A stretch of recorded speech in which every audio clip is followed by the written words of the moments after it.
أعوذ بالله من الشيطان الرجيم بسم الله الرحمن الرحيم السلام علیکم ورحمة الله وبرکاته. ګرانو دوستانو، ستاسو په خدمت کې د اسماء الحسنا د سلسلې د 5 مبارک سره حاضرم. ان شاء الله چې ټول دوستان به روغ او جوړ وي. القدوس معنی دا د ټولو نقصونو نه پاک، د ټولو نقصانونو نه او د نقایصو نه پاک ذات، او هغه داسې یو ذات دی او داسې پاک ذات دی چې د انسان تصور هم هغه ځای ته نشي رسېدی. راځو د دې نوم د وظایفو د دې د عملیاتو طرف ته. خو د هغې نه مخکې کوم نوي ملګري چې دي زما چینل ته نن په اول ځل د هغوی غوږ دی،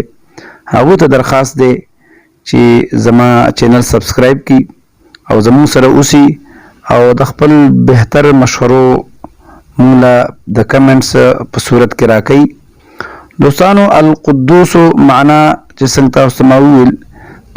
د نقصونو نه پاک، د نقصان نه پاک او پاک ذات. د دې په فضایلو کې راځي چې څوک دا القدوس یا قدوس دا کثرت سره وایي، بې شمېره ځلې وایي، الله رب العزت به د ټولو نه مخکې دا انسان د روحاني امراضو نه پاک ساتي او د دې نه به محفوظ ساتي. روحاني امراض څه دي؟ لکه څنګه چې زموږ جسماني امراض دي، ټوخی، تبه، د ګردو مسله، بله مسله، کوم جسم ته سر درد، دا جسمانی بیماری دي. او یو روحاني بیماری ده. روحاني بیماری دا ده چې هغه حسد دی، بغض دی، کینه ده، حرص دی، خودغرضي ده او ریاکاري ده. نو دا چې کوم کس کې وي او یا که نه وي، نو القدوس د هغې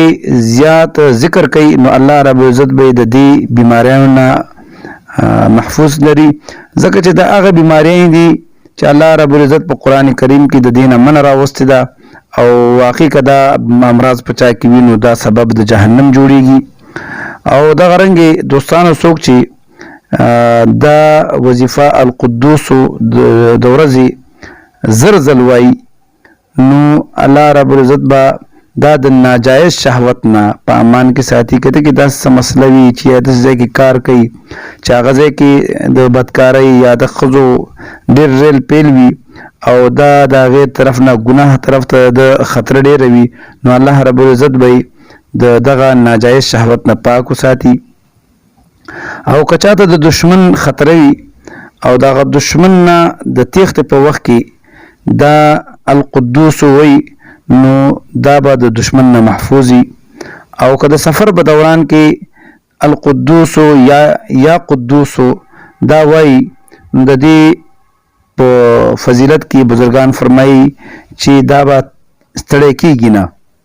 او که چېرته چا د چا سره څه دشمني وي او هغه سړی چې کوم دی د هغه نه دته خطره وي او هغه دشمني نه مهربانه کېږي، نو دا 319 مرتبه دا دی په سخوک شي باندې وایي، دم دی کې دشمن له دې ورکي، د دې په برکت باندې به هغه دشمن به د باندې مهربانه شي. او څوک که دغه رنګې کوم دوستان دي، هغوی غواړي چې موږ الله رب العزت زموږ زړه صفا کړي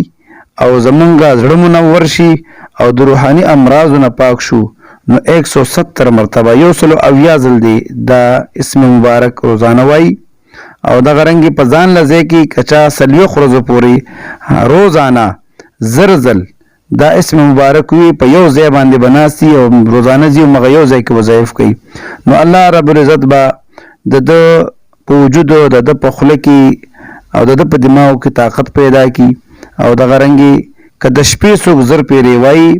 نو الله رب العزت به د ده جسم د هر بلا نه او د هر بیمارۍ نه په امان کې ساتي. دوستانو، د دې په فضایلو کې دام راځي که چا 150 مرتبه 1.5 سلزل د جمعې د مانځه نه بعد سبوح قدوس رب الملائکة والروح دا چا په یو روټۍ باندې وویلو او هغه روټۍ په دم کړله او یې پی ولیکل د هغې نه پس دی راول په خوله باندې وویل 150 مرتبه سبوح